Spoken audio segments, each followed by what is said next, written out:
सगळ्यांनाच माहिती. आणि अक्षर अक्षर पुरुषाची ओळख झाली पाहिजे. अक्षर पुरुष काय, अक्षर पुरुष काय, उत्तम पुरुष काय, गीतेचा वगैरे हा वेदाचा भावार्थ आहे. ओळीमध्ये भगवंताचं सान्निध्य आहे मनाला. ओळीच्या द्वारे काय होतं तर मनाला भगवंताची सान्निध्य जवळी प्राप्त होते आणि संताच्या कृपेनं मन ईश्वराच्या एकरूपतेला प्राप्त होतं. हे ज्ञानाचं माध्यम आहे. ज्ञानानं समाधान मिळतं आणि आत्मज्ञानानं कल्याण. बुद्धीला ते सुख भोगता येतं, ते आत्मसुख म्हणजे खरं सुख. कुठल्या सुखाची ती आशा करत नाही, कारण ती ज्ञानाकडे असते. नाम भगवंताकडे प्रवेश असतो, जगताकडे बुद्धीचा प्रवेश नसतो.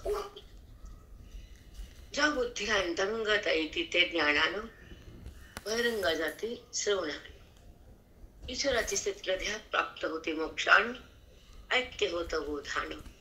संताच्या संगतीनं बुद्धी भगवंताशी मिळाव करते, एकरूप होते. हा टप्पा ज्ञानाचा आहे, आयुष्यात महत्वाचा आहे. ते सुख अमर आहे. ज्ञानामध्ये सुख अमर आहे, संपत नाही. आणि हे सुख सुख नाही, दुःख आहे. सुखाचा भ्रम आहे जगतामध्ये, विषयाचा, इंद्रियाच्या द्वारे जगताचा, देहाच्या द्वारे नात्याचा. जो संबंध तुम्ही वाढवला, या अधोगतीचा संबंध आहे, तो अज्ञानाच्या मार्गी होणारा सुखाचा आभास आहे. पण प्रत्यक्ष तिथं सुख नाहीये, केवळ दुःख आहे. कारण खोट्याकडे मन असतं तर ते फक्त दुःखच देतं, खोटं सुख देऊ शकत नाही असं आहे.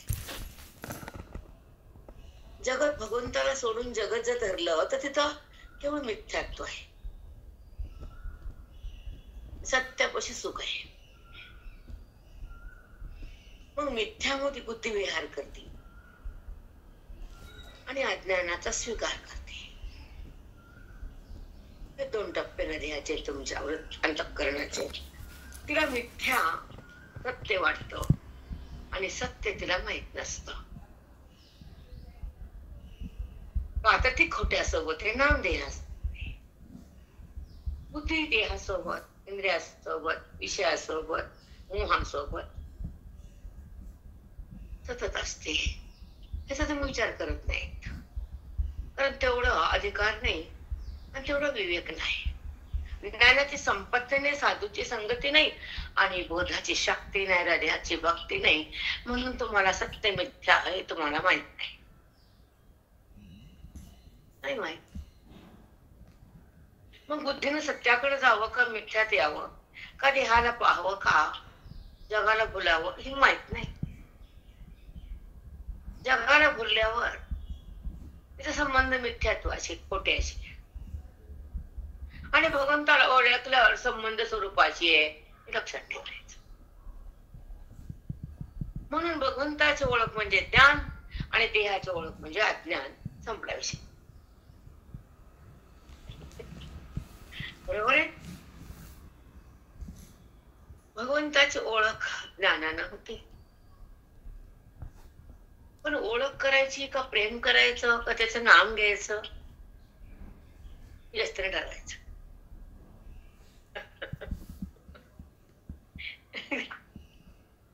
नाम देहाला, नाम जगताला, नाम मायेच आहे. नामामध्ये आणि ज्ञानामध्ये अंतर आहे. नाम नामीचा भेद असतो. नामी तो आहे आणि नाम हे आकाराच आहे.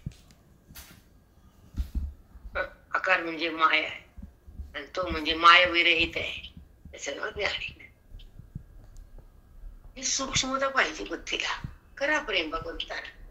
मध्ये होते उद्धवाचा आणि त्यांचा संवाद बसलाय. हा तास परमात्म्याचा उद्धवाचा संवाद, गोपीचा उद्धवा संवाद. सर्वांगाने ज्ञान पाहिजे आपल्याला. कारण ज्ञानाचा अभिमान झाला म्हणून गोपीकडे आले ते. ज्ञानाचा सहवास आल्यावर गोपी नाही, आपणच गोपी. आहे ना. माहिती भगवंताला निराभिमान झालाय, तो काढायचा होता. पण निराभिमानामध्ये खरं ज्ञान असत, स्वतःला स्वतःच भान असतं, तिथे मन चितघन असत. तेव्हा ते धन आत्मत्वाचं असत, ते प्रेम ईश्वराचं असतं, ते सुख आणि अनिर्वचनीय असतं. म्हणजे त्याला वचन, त्याला वर्णन करता येत नाही, अवर्णनीय. अनिर्वचनीय नाही, अवर्णनीय. शब्दात वर्णन नाही, अनुभव आहे तो. अनुभवामध्ये बुद्धी असल्यानंतर ते भगवंत स्वरूपाला प्राप्त झालेले असते राजा.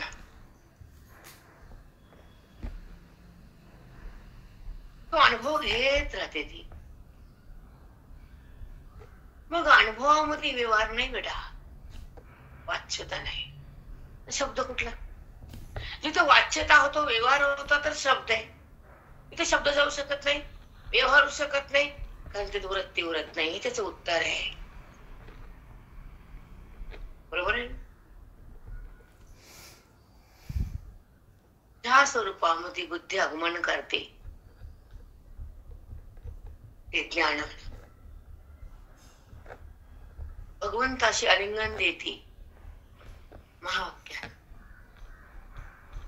त्या सुखरूपतेचा अनुभव घेते. तेव्हा ती आपल्या महिमेत राहते.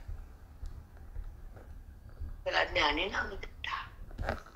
अज्ञानी नाही, कारण बुद्धीला देहाची ओळखच नाही, देहाचा संबंध तिने केलाच नाही, आणि व्यवहार तिच्या सत्तेमध्ये झालाच नाही, कारण तिची सत्ता त्या बुद्धीच्या अव्यवहारामध्ये आहे. कुठला देह, कुठला व्यवहार आणि कुठली वृत्ती? तो ज्ञानी. पण तेवढं अनुसंधान नाही म्हणून अज्ञानी. आणि अनुसंधानामध्ये, आत्मबोधामध्ये हा सगळा भाव बदलतो. देह भाव, विकार भाव आणि शब्दाचा त्या ठिकाणी जो चेहरा बॉल असते ना बुद्धीला ऐकताना, तेव्हा ते शब्दाच्या गाभाऱ्यातून पुढे जाते ना, तेव्हा ती भगवंतापाशी येते. मग शब्द तिला माहित नाही, वृत्तीपाशी ती थांबत नाही, आणि आत्मसुख संपत नाही. तो खरा ज्ञानी.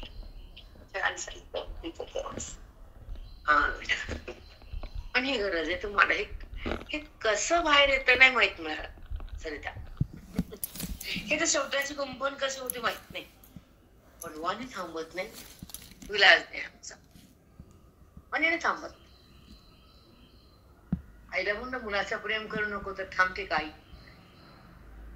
सांगत. कसं हृदयाला म्हणलं वेदाचा बोध सांगू नको, ते हृदय थांबल का?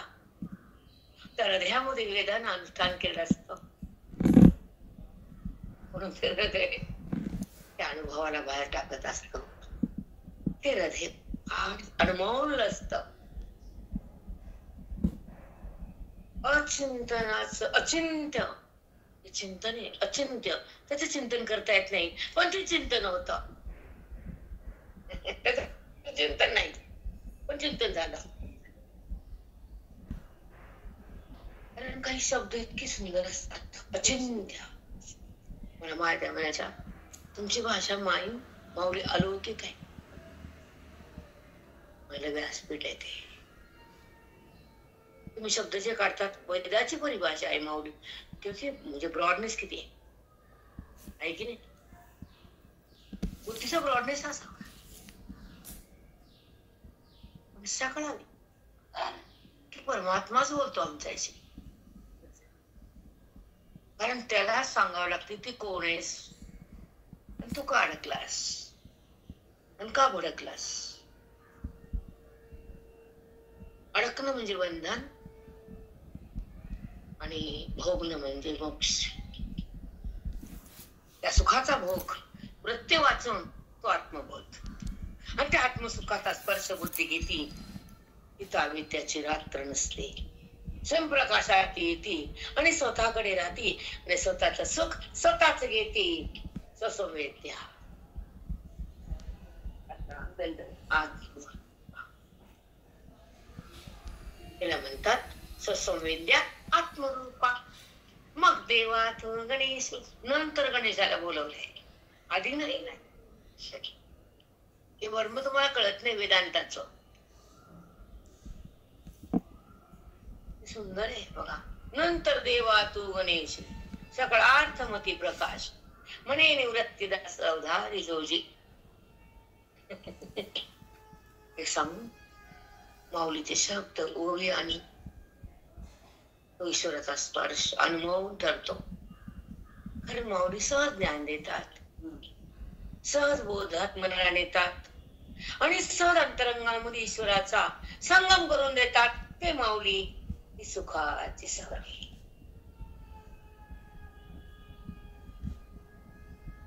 एक सांगू, मला म्हणते मला माऊली का आवडते आनंदी, याच कारण हे आमची वाणी किती देतात ते मोजता येतं, आणि कुणाला सांगा म्हणून सांगता येतं, आणि मला तिथं बसला बोलता येतं बाजूला. व्यासपीठावरच ते सहज बाहेरून येतो. कारण हे धन ज्ञानाच आहे, हे स्पर्श त्या स्वरूपाचा आहे. ही जाणीव त्या तत्वाची आहे. त्याला तत्व अनुसंधान म्हणतात. तत्व अनुसंधान, त्याचं सतत अनुसंधान असतं. तो भगवान असतो, तो आपल्या स्वरूपात असतो, तो देहात नसतो. तत्व अनुसंधान, आपल्या देहाचं अनुसंधान. सतत मी, सतत माझं, हे मन खरकट घाण. राम राम. जेव्हा खोट्याचे संबंध येतं दुःख आहे, आणि ते बहिरंगाते देहाते जडाते. काय सांगावं तुम्हाला, अवघड आहे.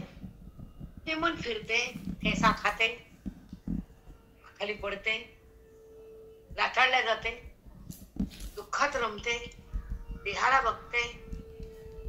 काही सगळं सगळं सगळं खोट, खरं त्याला काहीच माहित नाही. म्हणून तर ते त्याचं प्रारब्ध संपत नाही, जन्म मरण थांबत नाही, तर तिथल्या अविद्या निघत नाही. ते मन अनादिकालापासून त्या अविद्येतच आहे, जन्म आणि मृत्यूच्या लहरीतच आहे. एक लाट येती जाती येती येती,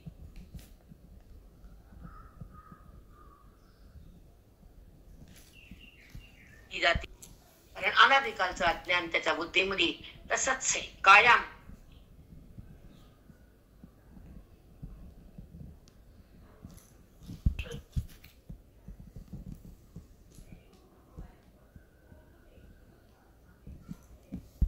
ईश्वरासमध्ये बुद्धीचा दाकार होते, संबंध झाला, देहा संबंध झाला. तिने केलं की जडाची तत्व का देहाकडची नाही का, देहात बुद्धी सांगायला नको. सतत देहातच आहे ना. मी केलं, मी आले, माझा देह, मी आणि माझं सुटलं का.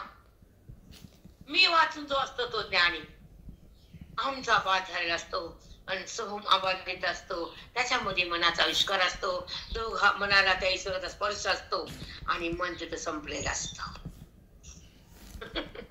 तो ज्ञानी. मन सतत कायम आहे, अज्ञान सतत प्रवाहित आहे, विकार सतत बुद्धीत आहे, आकार समोर आहे. कशाचं ज्ञान नाही. ज्ञानाची भूमिका वेगळी आहे, व्यवहारा वेगळा आहे. स्वरूप हे व्यापक आहे, सतत आहे, तिन्ही आहे.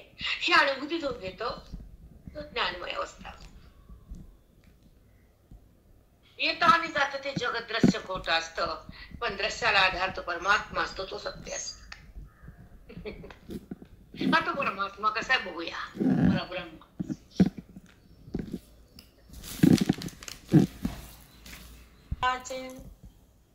ते ऊर्ध्वगाय या तरुचे, तेच का नाही माऊली, नाही नाही. एवढे सोते पण फाकरे, जैसे आकाशात खेव पसरले दाही दिशा. आकाशाला कवटाळणारे बाई आहे का कुणाकडं. संवाद चालू आहे. हा संसार ऊर्ध्व मूलमध शाखा, हा संसार वृक्ष, त्याचे मूळ वरी आहे, शाखा खाली येत.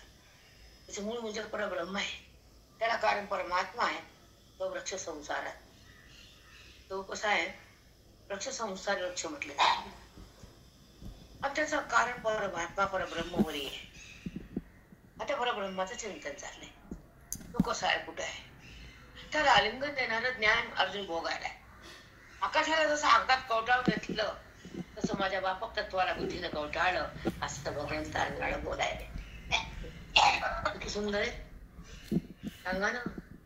आकाशाला कवटाळत नाही, एवढं मोठा आकाश आहे, त्याच्यापेक्षा मोठा परमात्मा आहे, आणि त्याला बुद्धीनं कवटाळले, तो ज्ञानी आहे. किती सुंदर सांगतात परमात्मा.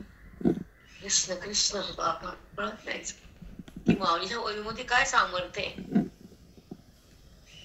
काय आपल्या ज्ञानबुद्धीचा उत्कर्ष आहे, किती ईश्वराचा मनाला स्पर्श आहे, कुठे कळत आहे?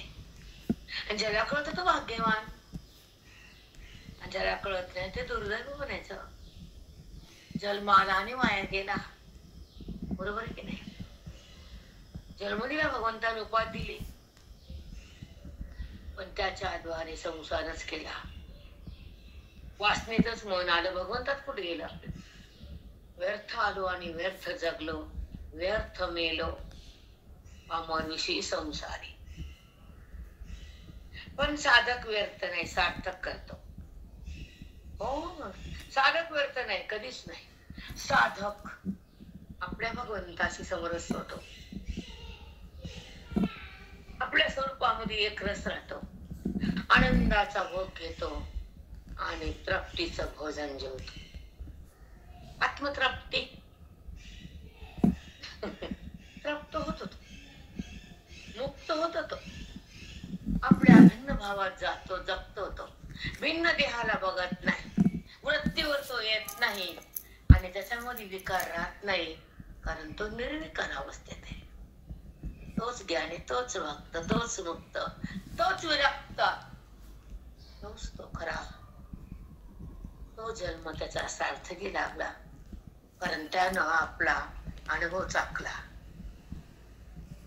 अनुभवात येतो, भवात नाही. ज्ञानी अनुभवात आहे, संसारी भवात आहे, पामर विषयात आहे, पापी सुख दुःखात आहे.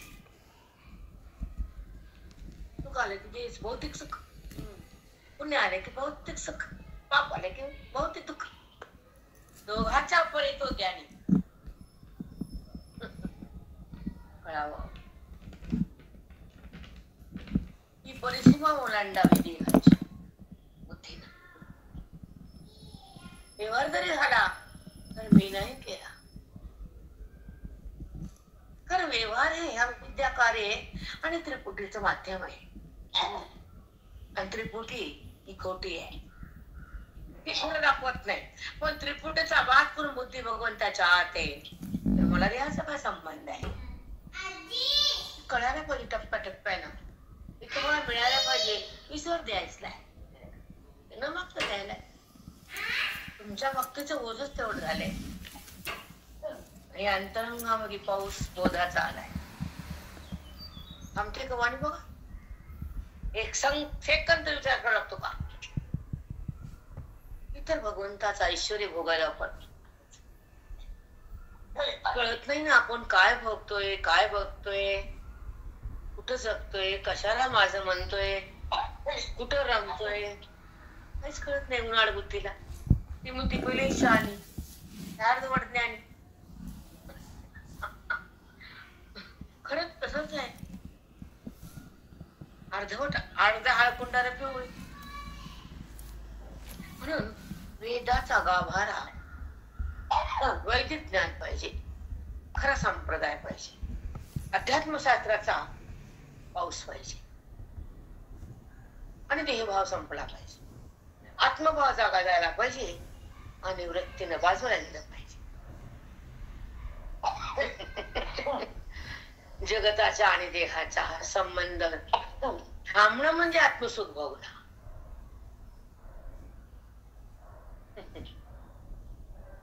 काही मधून येत पोचता येत नाही, कसं काय बोलता येत नाही. आणि भगवंतापासून काम होत नाही. होते का? कुठंच मिळत नाही बेटा. आहे कुठंच नाही, त्रिलोक्यात नाही, न स्वर्गात, न पाताळात, ना प्रत्येक लोकात कुठंच नाही. हे गुरु कसे असत. म्हणून गुरुचं वैभव जगासाठी असत. गुरु जगाला खरं सुख देतात. दुःखातून हाताला घेऊन बाहेर आणतात. आत्मसुखाची जाणीव करून देतात आणि ऐश्वर त्याला भोगायला सतत देतात. ते ऐश्वर्य मुक्तीचं, ते धन वेदाचं, ते सुख परमात्म्याचं, ते मिलन बुद्धीद्वारे ईश्वराचं, आणि ते सुख अबाधित तत्वाचं ते देतात संत सगळ्याच्या हृदयात सहज देतात. म्हणून तर गुरुला जगात जास्त किंमत आहेच. श्रेष्ठ जगात गुरु आहे देवापेक्षा. कारण ते देव करत नाही. म्हणून तर दोन भूमिका कराव्या. त्याचं काय काम आणि याचं काय काम आहे. देवाचं काय काम. संत मिळाले, गुरु कळाले, महावाक्याचं धन बुद्धीला भोगायला मिळालं तर ती बुद्धी परब्रह्म होते. बुद्धी राहतच नाही. कारण वैदिक ज्ञान कोण द्यायला रिकाम आहे. ज्याचा भाग्य उजळलं त्याला हे धन कळालं, हृदयात मिळालं. ते धन संपत नाही. देह पडला तरी बुद्धी त्या धनातून बाहेर येत नाही. कळत येत आहे कोणचं धन घ्यावं, कुणाला माझं म्हणावं, कुणापाशी काय मिळतंय. माती कळत काय कळत आहे. आम्ही मोठ्यातून सरकलो नाही आयुष्यभर. कारण असं कुठंच नाही कळत आम्हाला. हा वेदांत, हे शास्त्र, हे भक्ती, ही अनुभूती, ही आत्मस्थिती कुठंही नाही मिळत. नाही मिळत बेटा. ही ओवी उकलत नाही. आणि ही भक्ती भक्त आहेत अभेद भक्ती, परमात्म्याची स्थिती, अनुभवाची शक्ती आणि हृदयाची एक शुद्ध स्थिती. हृदय तिथं भगवंताला समर्पित असतं, अंतःकरण बाधित असतं आणि अबाधित तत्व प्रगट असतं. तिथं मनाचं ऐक्य असतं, तो ज्ञानी असत.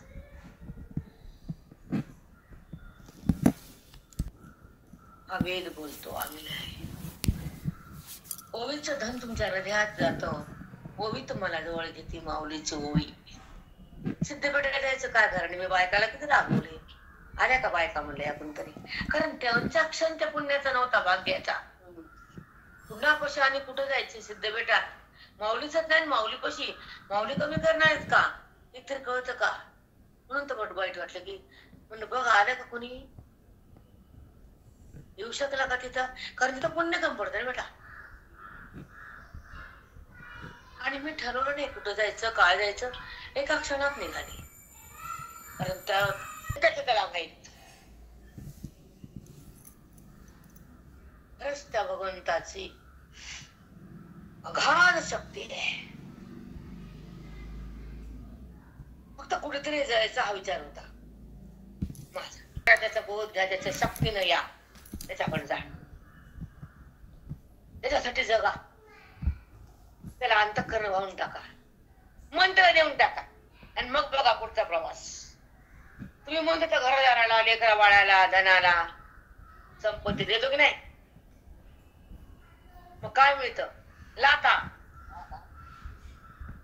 काहीच मिळत नाही, खापर राहतात. पण जेव्हा मग ईश्वराला देता तुम्ही विरक्त होता, माऊलीच्या ओवीमध्ये बुद्धीला नेता आणि आत्मस्वरूपाच्या रंगात रंगता, तेव्हा तुमचं खातं भगवंताकडे जात.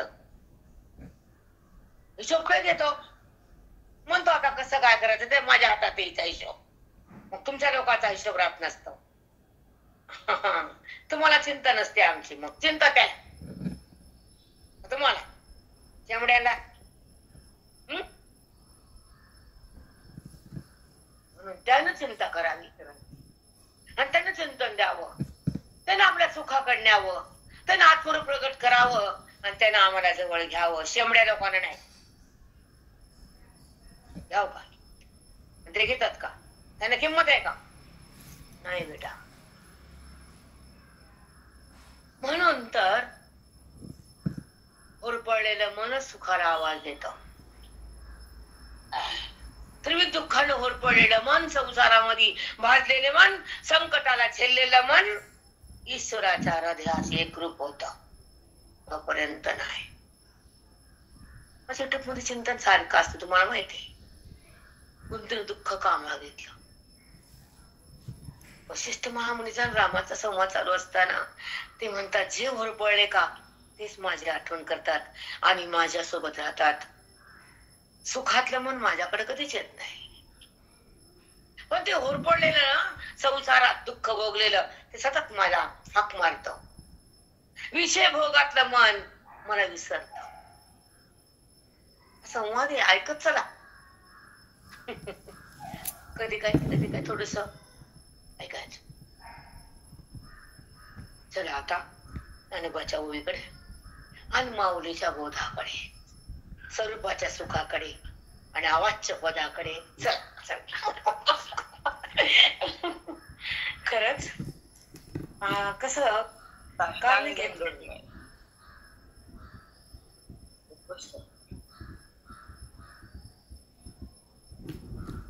तिथे केले तेव्हा निरूपण केलं ना, ते थोडं कमी वाटायला का? नाही, असं नाही. देव निरूपते तेथे तुले, एवढे श्रोते पण फावले. अर्जुन श्रोता झाला आणि भगवंत बोलायला लागले. निरूपण किती वाढलं आणि अर्जुन भगवंताशी एकरूपच झाला. जसं आकाशाला दोन्ही भाया हातानं कवटाळलं, तसं अर्जुनाला भगवंताचा बोधाला कवटाळलं. बापरे बाप. देव निरूपते थे तुले, देवाचं निरूपण बुद्धीच्या द्वारे दोन्ही हाताने कवटाळून घेतलं. जसं वाऱ्याला आकाशाला हाताने कवटाळलं, येतं का कवटाळता? पण बुद्धीनं कवटाळलं भगवंताच्या निरूपणाला. सांगितले काही प्रेम बाप. एवढे श्रोते पण फाकले, एवढा मोठा श्रोता झाला, एवढा आघात ज्ञान बुद्धीच्या द्वारे प्यायला. आकाशाला हाताने धरल्यासारखं त्या बोधामध्ये गुरून चालला. अर्जुन महान श्रोता भगवंताला मिळाला. आमच्या मठात तुझी प्रेरणा मिळाली जाईल. तुम्हाला नाही समजत? तुम्हाला अमृत पिता येतं ना मा? उपास तर नाहीत ना तुम्ही? तुमची भूक संपली ना? रक्त झाल्यानंतर करा, नका बोलायला उद्या. पण ते घेतात. काकापाशी सगळ्या बायका रडायच्या. मार्गाला बोलायचा राग नव्हता. काका अनुवाद येत नाही.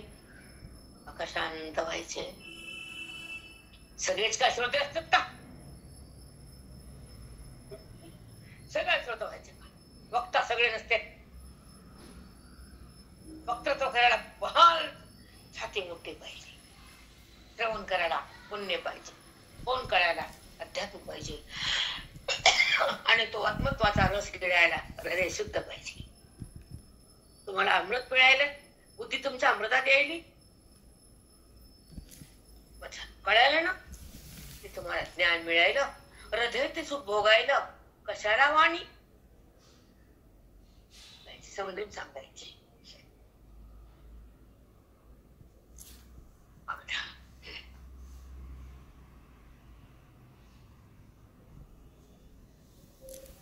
ते ठेकुले, एवढे श्रोते पण भाकले.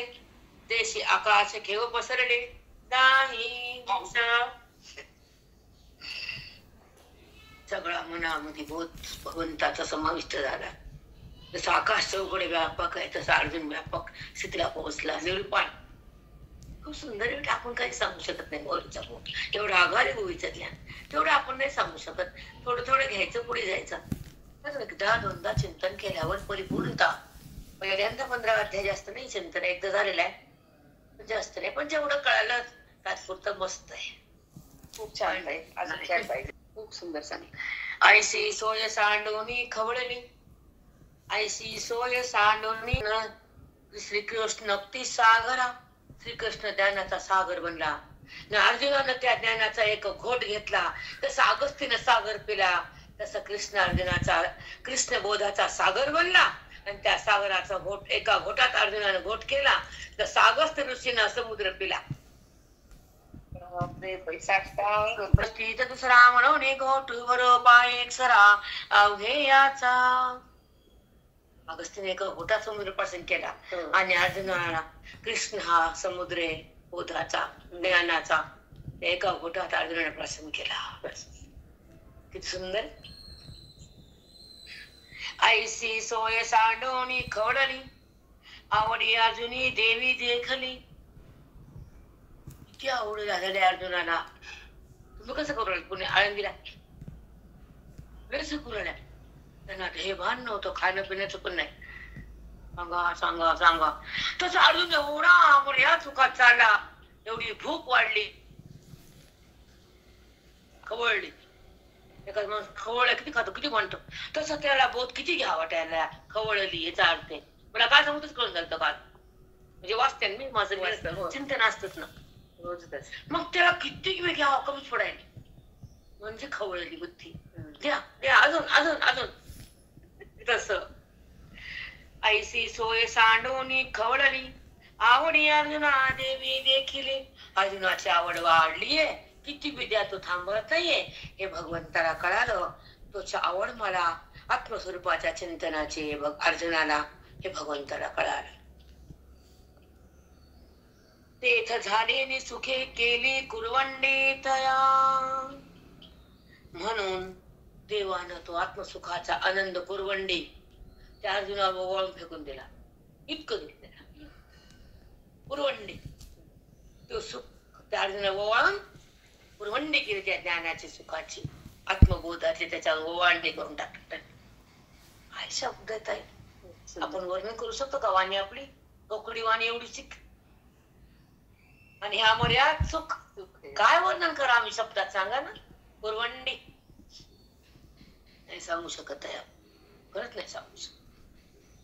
मग म्हणे धनंजया, मग भगवंत म्हणजे अर्जुनाला धनंजय. आणि आपल्याला कुणी नाव पण देत नाही, पटकन आई देत नाही एवढे लोक.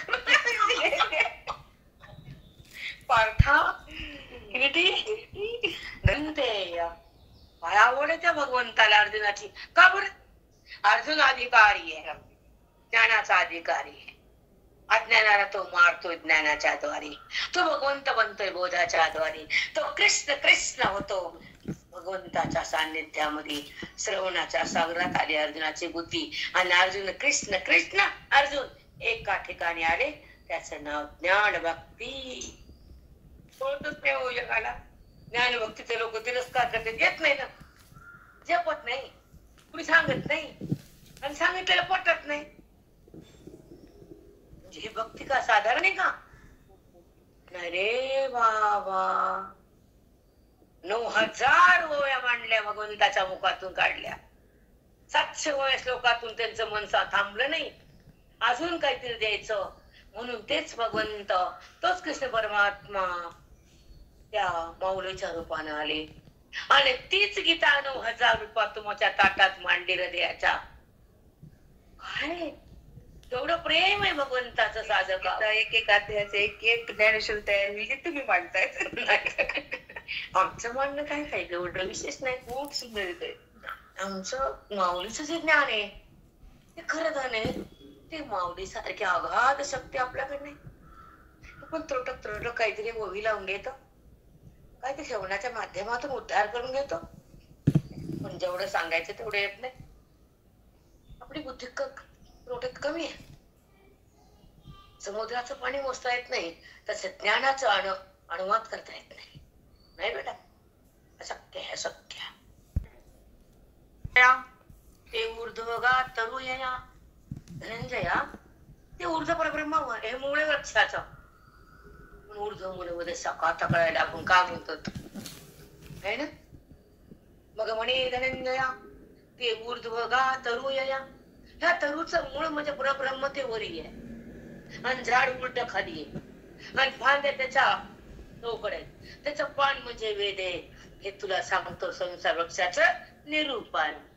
इतकं तरी कळलं बस झाला आम्हाला. कामापासून काय बच्चा येणे रुखाची काजया ऊर्ध्वतागमे. म्हणून ह्याला ऊर्ध्वता म्हणजे मूळवरी सांगितले आणि संसार वृक्षाचं निरूपण तुला सांगितलंय. हा 15 अध्यायामध्ये संसार वृक्षास मी तुला सांगितलाय. तू ऐकायलास, बोधा समरस झालायस, तू देहावर नाहीस हे मला कळायला. कारण बोधात असताना देवावर नसतो, ती साधी आहे, साधं कळणे. जेव्हा भगवंताच्या बोधात मन जातं तर देहाचं भान संपत, तो ज्ञानी असतो. पण चिंतन झालं की पुन्हा वृत्ती इकडे येते. जरी आली तर ते खोटं म्हणलं तर ते ज्ञान सिद्ध झालं आणि खरं म्हणलं की अज्ञान माथ्यावर आलं. हे कळायला हवंय तुम्हाला, आवश्यक आहे हे कळणं, खरंच कळणं आवश्यक आहे. पण काय काय सांगा, भगवंत कधी काय देतो ते परिपूर्ण करतो. तुम्हाला नाही करत का? करतो बेटा. आता ऐका. एरवी मध्य ऊर्ध्व अध हे नाही जेत भेद, अद्वयासी एकवद जया ठाई. अद्वयासी एकवद जया ठाई. जे अद्वैत परब्रह्म तर मधी नाही, आधी नाही, शेवट नाही, चौकट नाही, काहीच नाही, अद्वय. पण हे ऊर्ध्व आणि मुळामध्ये जेव्हा संसार वृक्षाचं निरूपण केलं त्याला खाली वरी मला सांगावं लागलं. पण जेव्हा एक रूप अद्वैताची स्थिती होती तर तो कुठं नाही, त्याला आधी नाही, मधी नाही, बाहेर नाही, खाली नाही. खूप मस्त. म्हणून तर ज्ञानेश्वरी हातात आल्यावर काही लागत नाही बेटा. खूप चिंतन जेव्हा ओवी कळती तर मन नाही राहत राजा. वासना येत नाही, त्या देहाची प्रतीती येत नाही आणि ते मन भगवंताला सोडत नाही. ही तर आमच्या ज्ञानेश्वरीची एक शक्ती महान आहे. पण तिथं आपण जात नाही, चिंतन करत नाही, आपल्याला काही माहित नसतं. आता हे 15 अध्याय काय माझं झाले नाही, एकदा किती 10-15 वर्षाखाली झालाय, तो विसरतो. 15 वर्षाखालचा राहते, कमीत कमी 12 वर्षाखाली चिंतन झाले माझं. 15 अध्यायाच्या पुढे पॉइंट काढलेत माझे. मला कळतं म्हणजे ते पॉइंट काढते तरी जायला पुढचे 200 वेळ झालेत माझे. मला दिला 12-14 वर्ष मी अमृत अनुभव घातले. पण तेव्हा कळालं नाही. एक टाइम अमृत अनुभव घ्यावा, एक टाइम ज्ञानेश्वरी घ्यावं, पण तेवढं सांगणारे म्हणजे आपल्याला कळत नसतं आणि संसार माथी होता नाही. घरातले श्रवणामध्ये कसं रमावं आणि भगवंत कसं बनावं हे जास्त त्याला कळावं. समोर जवळ जीव घड्याळ आपण नाही, मग त्यांनी तोंड बंद झाले. तू आता कशी करते बघ, मुलं काय करते ते. आता तर घरात नाही. हे नाही जेत भेद अद्वयासी एकवद जया ठाई. हा संसार वृक्षाला आधी मध्ये फांटा खाली वरी आहे. पण जो परमात्मा जेव्हा कळाला, वृक्ष त्या वधूचं कळाला, तेव्हा सगळा तोच आहे असं समजलं तर त्या अद्वयामध्ये एक रसामध्ये खऱ्या स्वरूपाची प्रतीत झाली. तर आधी नाही, मध्ये नाही, वरी नाही, खाली नाही, हे परब्रह्म आहे. त्यामध्ये तू एक रूप काय चिंतन मुलं सगळं सांगितलं. मग अद्वय काय ते पण हे तर कळा 15 अध्याय. शिवाय म्हणते मला गीता पाठ आहे, तुझं बुद्धीचं पट आहे की काय अभिमान असतो. झालं आमचं गीतच पाळायला मस्त. काय कुठली गाव आता वरती राहिलं, हे करावं ते करा, मानसिकच होत नाही. प्राप्त मन होत हे वाचान ते वाचान तेव्हा ते ओळी मोजान ते अध्याय मोजान वरच होत. ते झालं, ते करून संपलं. आता बोधात, आता वेदात, आता अद्वैतात, आता देहात नाही, संपलं. इथं ठेवलं त्या पारायणानं. चला. जो नायक जता नादू, माहिती किती हुशार आहेत, माहित नादू. जो असौरभ्य मकरंदो, जो अंगाथिला आनंद सुरतेण. शब्द किती कठीण आहेत. आता एका शब्दाकडे जाऊ. जो नायक जता नादू, जो ऐकू येणारा नाद ब्रह्मनाद तो ऐकला आम्ही. तो ऐकायला येत नसतो, तो ब्रह्मनाद ऐकला आम्ही बुद्धीनं. ऐका. जो असौरभ्य मकरंदो, ज्याचा सुगंध घेता येत नाही, तो ज्ञानाचा सुगंध तो फुलाचा नाहीये, तो बुद्धीच्या द्वारे सुगंध घेतला, नाकाच्या द्वारे नाही.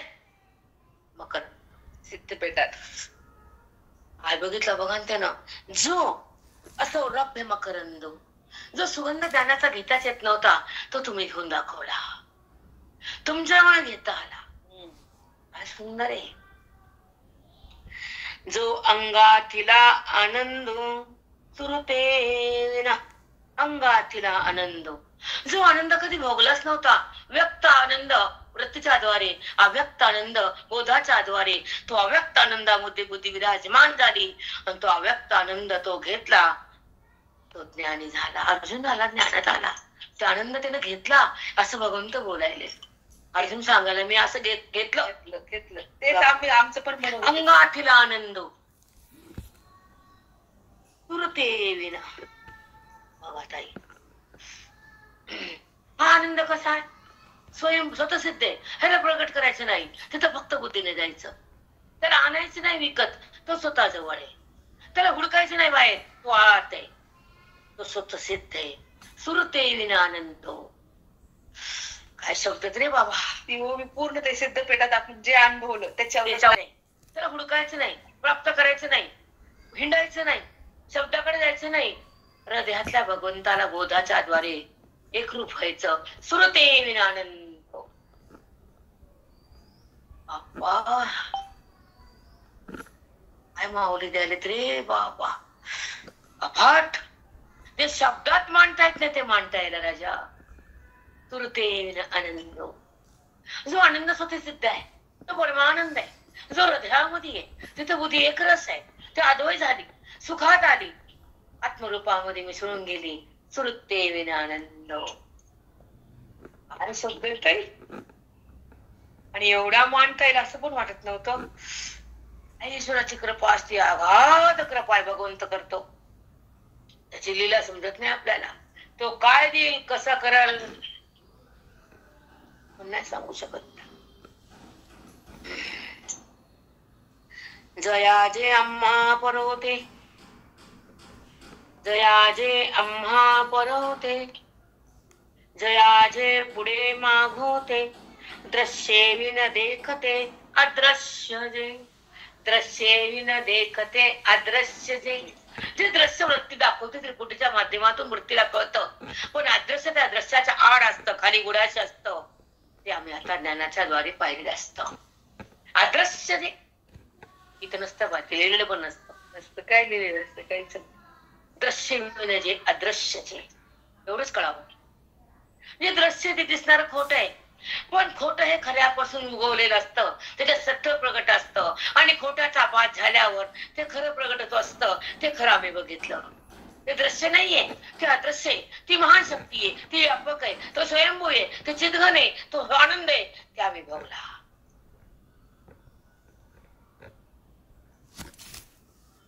आनंद अदृश्य जे, जी शक्ती अफाट आहे, अगाध आहे, व्यापक आहे, तिथे बुद्धीचा प्रवेश आहे.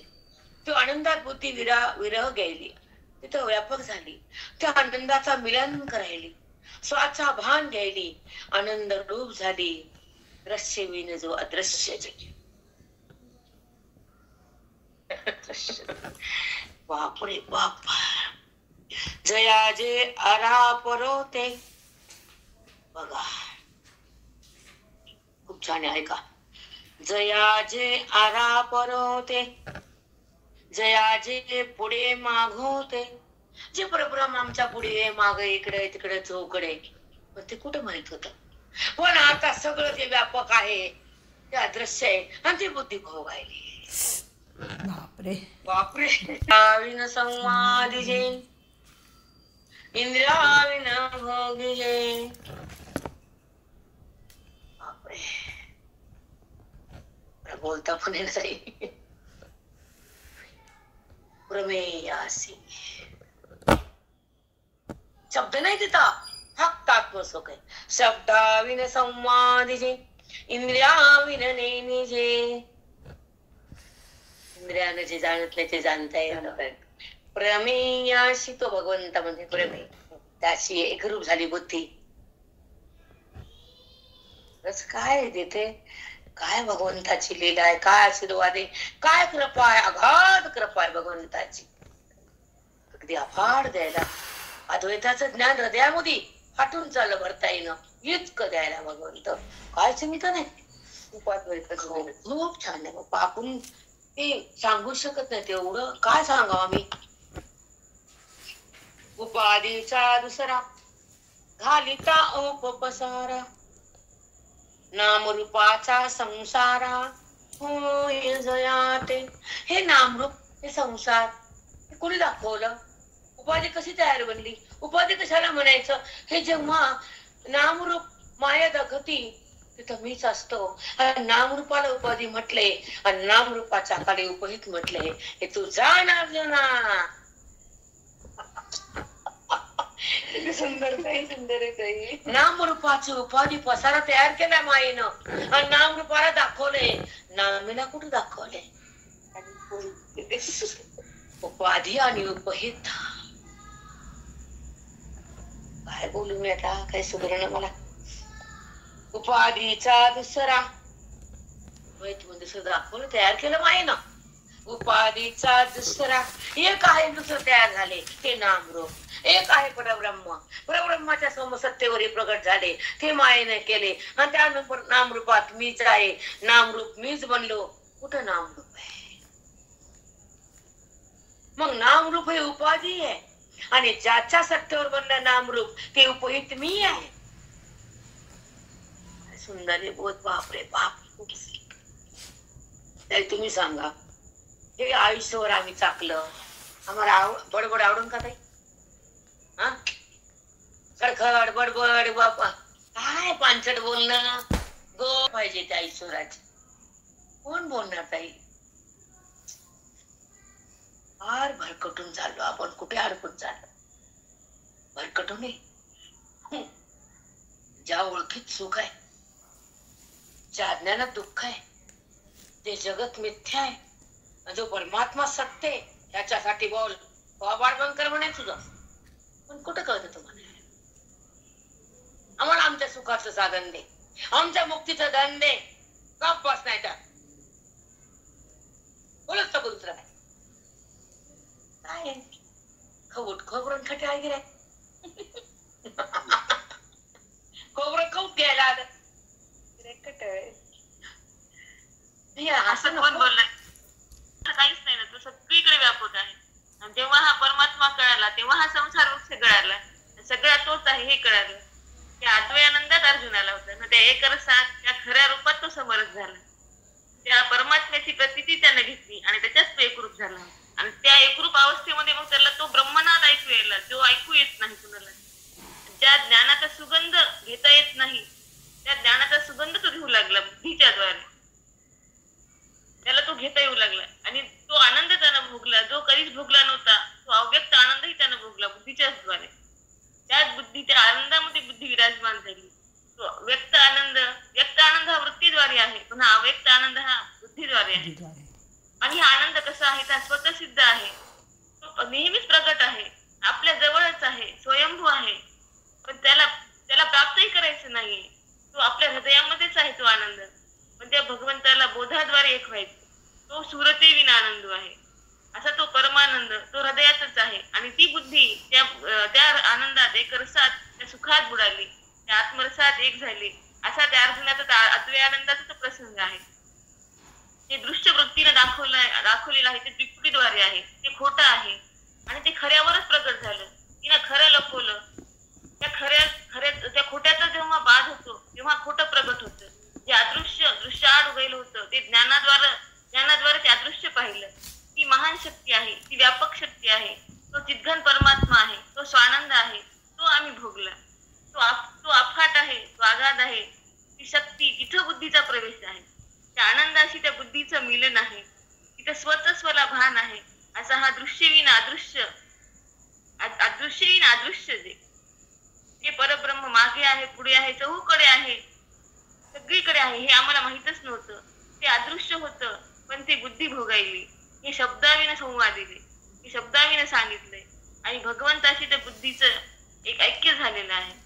हे नामरूप, हा संसार, ही उपाधी, हे सगळं माया दाखवते. नामरूप ही माया तयार करते, पण त्या नामरूपाला जे आधार आहे, जी सत्ता आहे, जे अधिष्ठान आहे, ते उपहित ते मी आहे हे तू जाण अर्जुना. मायेनं नामरूप दुसरं केलं म्हणजे मी एक होतो, तिथे दुसरं दाखवलं. त्या परब्रह्म सत्तेवर त्या नामरूपात पण मीच आहे.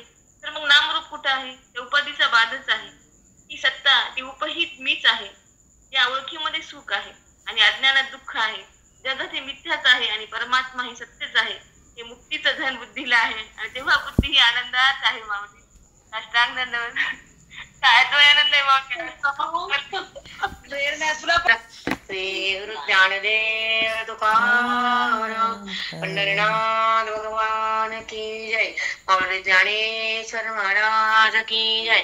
सद्गुरुनाथ महाराज की जय. सब साधु संतन की जय.